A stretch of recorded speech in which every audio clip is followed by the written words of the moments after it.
when the subject एक हाँ उसको मैं क्लियर कर रहा हूँ बेटा। when the subject is living with doer, living with doer, जब सब्जेक्ट होता है लिविंग के साथ डूअर, ठीक है ना, तब जाकर के आप अप्लाई वॉकिंग करोगे, रनिंग करोगे, गोइंग। अब एक सेंटेंस था कौन चल रहा है, ये था ना बेटा, हु इज गोइंग ऑन। अब वहां पर समस्या क्या है, कौन चलने की बात मैंने वहां पर जो की है वो मैंने वहां पर की है नॉन लिविंग से, नॉन डूअर से। पंखा चल रहा है, क्लास चल रही है, ठीक है ना, या फिर और कुछ जो वहां पर चल रहा है उसके लिए मैं लिखवाया हु इज गोइंग ऑन। अगर मैं कहता तुम में से कोई मेरे साथ चल रहा है तो मैं कहता who is walking, who is running, who is only for, वहां पर क्या नहीं लगाओगे आप, ठीक है। ये ऑन जब लगाना है जब हमारे पास ऐसा सब्जेक्ट हो, ऑन जब लगाना है जब ऐसा सब्जेक्ट हो। अब मैं मिक्स में लिखाता हूं, लिखो देखो, देखो अध्यापक, अध्यापक, अध्यापक बोलते हैं, अध्यापक बोलते हैं अंग्रेजी की कक्षा चल रही है, अध्यापक बोलते हैं अंग्रेजी की कक्षा चल रही है, अंग्रेजी की कक्षा चल रही है, अध्यापक बोलते हैं अंग्रेजी की कक्षा चल रही है, अंग्रेजी की कक्षा चल रही है।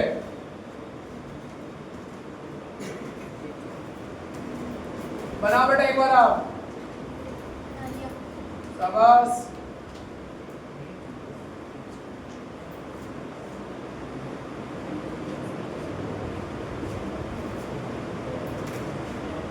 पहले तो हमको इतना बनाना है कि अंग्रेजी की कक्षा को इंग्लिश में क्या लिखेंगे हम। English class, English of class, पक्का इंग्लिश क्लास सही है, इंग्लिश क्लास सही है। अजीब सा नहीं लग रहा इंग्लिश क्लास, फिर ये कहाँ गई, ये कहाँ गया इंग्लिश, और देखो एक बात तो अब ये समझो बेटा, इस एस को तो जब यूज करेंगे जब हमारे पास में कोई लिविंग हो, जब हमारे पास कोई लिविंग हो तब जाकर के इसको लिखोगे आप एस को, और जब हमारे पास नॉन लिविंग हो तब जाकर के हम लगाएंगे क्या, ऑफ। पहले तो दो बातें समझो आप, क्योंकि ये भी हमारे वाक्य में बनेंगे सब्जेक्ट। जब हमारे पास में अपस्ट्रोफ एस है, इसको अंग्रेजी में कहते हैं apostrophe S, apostrophe S, apostrophe S, living हो, लेकिन देखो दोनों ही क्या है, नॉन लिविंग है। और अंग्रेजी और हिंदी में यही फर्क है कि जो हिंदी में बाद में आ रहा है उसे अंग्रेजी में पहले लिखो, और जो इंग्लिश में हिंदी में पहले आ रहा है उसे अंग्रेजी में बाद में लिखो। तो आप क्या लिखोगे, द क्लास ऑफ इंग्लिश, सही है आपका, वेरी गुड, ठीक बेटा। The class of English, the class of English, the class of English, the class of English. अध्यापक बोलते हैं the teacher speak, the teacher, और टीचर में एस लगा तो लगा दो, द टीचर्स स्पीक, अध्यापक बोलते हैं। The class of English is going on, the class of English is going on, the class of English is going on, the class of English is going on. कोई दिक्कत, आगे लिखो।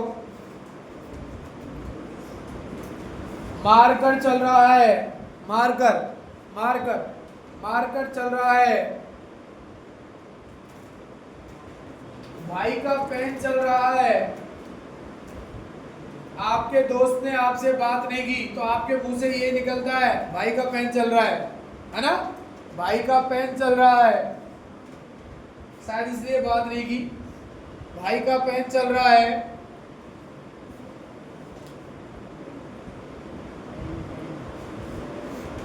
ठीक है ना, भाई का पेन चल रहा है।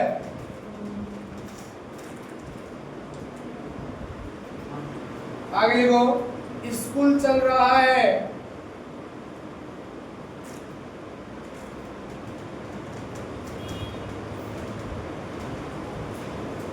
स्कूल चल रहा है। नेक्स्ट सेंटेंस देखो बेटा, जब मैं विद्यालय पहुंचा था, जब मैं विद्यालय पहुंचा था, जब मैं विद्यालय पहुंचा था, जब मैं विद्यालय पहुंचा था, जब मैं विद्यालय पहुंचा था, ठीक है ना। स्कूल चल रहा था, स्कूल चल रहा था, स्कूल चल रहा था। जब मैं विद्यालय पहुंचा था, स्कूल चल रहा था। ठीक है, बना दो बेटा फटाफट, करो translate.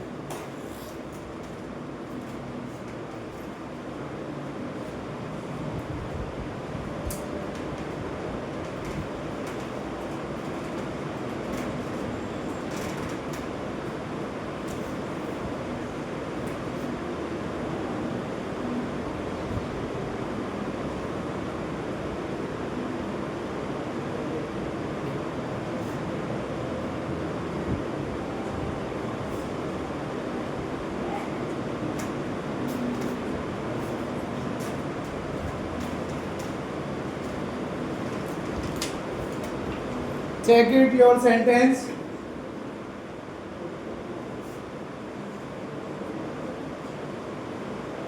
The marker is marker running नहीं बेटा, going on.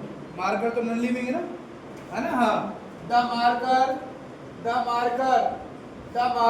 is going on. Marker चल रहा है। अब देखो मार्कर जो है वो टाइटल है, पेन का एक नाम है, तो उसके आगे आप दा लगा सकते हो। अगर कोई कंपनी का नाम आ जाए तो फिर वहां पर दा नहीं लगाना है। कॉमन नाउन है मार्कर, दा आ जाएगा। जैसे हमने कहा बॉय या गर्ल, दा आ जाएगा। लेकिन हमने अगर किसी गर्ल का बॉय का नाम ले दिया तो फिर दा नहीं आएगा। ठीक है, the marker is going on. अब देखो भाई का पेन, भाई का पेन, भाई का पेन, या तो आप लिखो the brother apostrophe S pen, या तो आप इसको ऐसे लिखो बेटा, द एस नहीं बोलोगे आप इसे, या तो आप लिखोगे ऐसे, या फिर आप इसको लिखोगे द पेन ऑफ ब्रदर। दोनों ही ठीक है, या तो ये लिखो या ये लिखो। Is going on, is going on, is going on है बेटा। ब्रदर तो लिविंग है, लेकिन ब्रदर से नहीं चल रहा है, पेन चल रहा है बेटा। हाँ, ब्रदर चलेगा तो फिर तो गोइंग ऑन आएगा ही नहीं, फिर तो वॉकिंग आएगा, रनिंग आएगा, गोइंग आएगा। स्कूल चल रहा है, the school is going on. जब मैं विद्यालय पहुंचा था, when I reached at school, in school, है ना। REACHED, REACHED, reached. जब मैं विद्यालय पहुंचा था, क्या हो रहा था, स्कूल चल रहा था। द स्कूल इज, स्कूल चल रहा था, the school was going on, the school was going on, the school was going on, school चल रहा था। ठीक है, आगे लिखो, नेक्स्ट लिखो बेटा, गीता और सीता, गीता और सीता बोल रही थी, गीता और सीता बोल रही थी,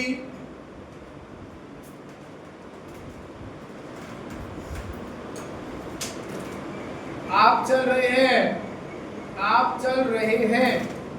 हाँ बेटा इसी में लिखो, आप चल रहे हैं। एक ही सेंटेंस है, आप चल रहे हैं। नेक्स्ट लिखना, हम नहीं चल रहे हैं, हमारा काम चल रहा है। नेक्स्ट बेटा थर्ड, हम नहीं चल रहे हैं, हमारा काम चल रहा है। अब आप देखो कहां पर गोइंग लगाओगे, कहां पर आप जो है रनिंग गोइंग ऑन लगाओगे, कहां पर आप जो है गोइंग ऑन लगाओगे। ठीक है ना। कहां पर आप गोइंग ऑन लगाओगे, बना दो फटाफट।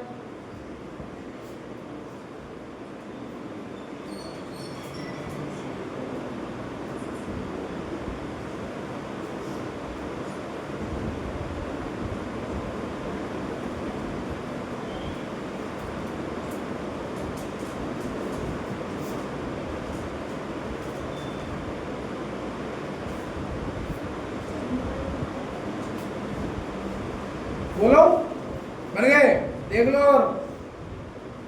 Singular subject, singular LP verb, plural subject, plural LP verb, singular subject, singular LP verb, plural subject, plural LP verb.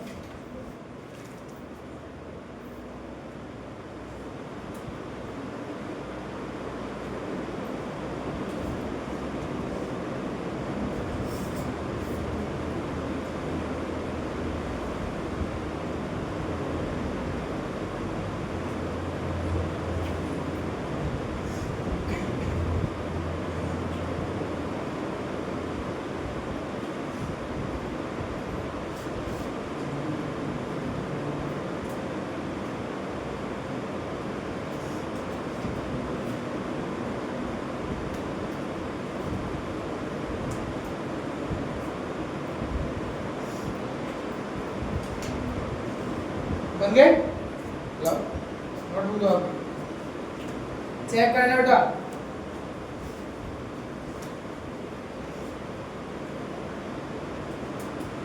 Gita और सीता बोल रही थी। गीता, अब देखो आप पहले तो गीता की स्पेलिंग में देखो आप, अगर आपने लिखा है GEETA तो ये गीता हमारा जो है स्पिरिचुअल हो गया बेटा, धार्मिक ग्रंथ हो गया, है ना, ये वो गीता है। और ये गीता है GITA, ये वो गीता है जो किसी लड़की का नाम, ठीक है ना। ये हमारा एक नॉवल हो गया, उपन्यास हो गया, एक धार्मिक ग्रंथ हो गया, और ये जो है नाम हो गया। तो आप लिखें GITA, गीता, और सीता, सीता SITA, सीता नहीं सीता, SITA, सीता स्पीक। लेकिन यहाँ पर क्या लिख रहा है बेटा, बोल रही थी, बोल रही थी, वर स्पीकिंग। आप लिखोगे were speaking, were speaking, were speaking.